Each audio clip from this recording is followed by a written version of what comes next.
maamulka cusub ee dhawaan loo soo magacaabay degmada Og ayaa maanta kulan wada tashi la qaatay cuqaasha waxgaradka iyo qaybaha kala duwan ee bulshada ku dhaqan degmadaasi Og.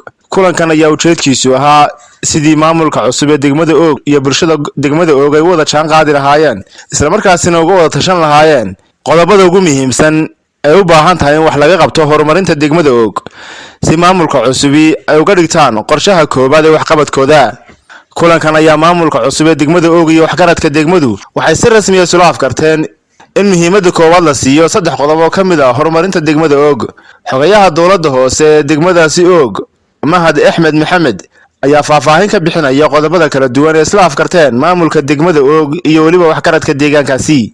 maanta waxaan nagu nahay oo halkan isugu yeedhnay waxgaradkii iyo haweenkii ama degmada Og taasaan kala hadlayno saan uga hadli lahayn waxqabadkii koowaad. marka waxaan go'aansanay saddex qodob aan isla gaadhnay inaan koow awalan ka bilowno sanitation ama nadaafadda saan hagaajin lahayn degmada kaasoo qodobka labaad ku xigana waxa weeye saan u hagaajin lahayn bilicda magaalada oo dhan nadaafadda ka nimaadno.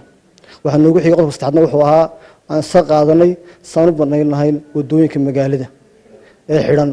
marka waxaad ka codsanaynaa anagoo ah maamulkii degmada cusba in nagala shaqeysaan hawsha. qaar ka mid ah cuqaasha waxgaradka iyo qaybaha kala duwan ee bulshada kulankani ka hadlay ayaa si weyn u soo dhaweeyay qodobadani kala duwan ee maamulku sheegeen inay ugu horeysiin doonaan waxqabadkooda. marka waxqabadkii saddexda qodob ee odayaashu ay sheegeen ee maamulku sheegay waanu la qaadanay. halkan markaanu isugu nimi awalan hawshayada waxaanu ka bilownay inaanu nabadgelyada ka shaqeyno haddaanu nahay degmada reer Og.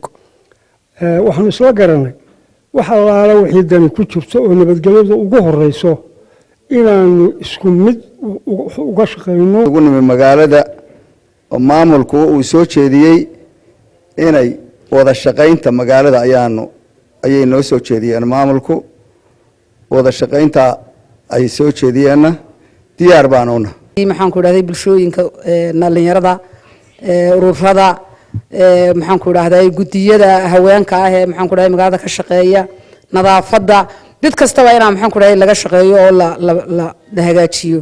maayirka degmada Og Xasan Saciid Saad Bariise iyo taliyaha saldhigga degmada Og Kabtan Dhamac ayaa bulshada degmada Og ka codsaday inay gacan ku siiyaan sidii ay si hufan ugu gudan lahaayeen howlaha horumarineed ee ka shaqeynayaan maamulka degmada.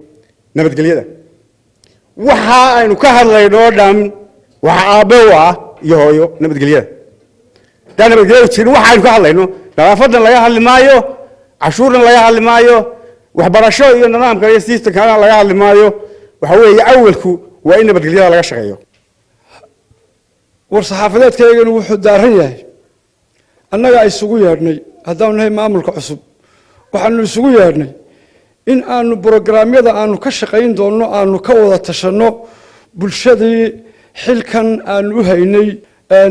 brograamyada aan u soo dhignayna waxaa ka mid ah horta intuba waxay soo hoosgelayaan bilicda magaalada. waxaanu kaga faa'iidaysanaynaa in aanu marka ugu horeysa bilicda magaalada ka bilaabi doonno oo aanu 6 mitir waxa weeye 30 mitir baa magaalada highwaygeedu labada leen dhinac walba waa 6 mitir oo barandha ah baanu u jaangoyn doonaa. bayska labaad waxaanu ka dhigaynaa nadaafadda magaalada oo sida la socotaan gobolada dalka oo dhan waxa ka socota nadaafad in laga shaqeeyo. aad baan idinkaga mahad celinayaa sida wanaagsan ee ay idin magaranaysaa noogu soo shirteen idinkoo ah waxgaradkii magaalada nooc kasta oo ay yihiin haween dhalinyaro culimo. Jaamac Boodacde warbaahinta qaranka Soomaaliland degmada Og gobolka Saraar.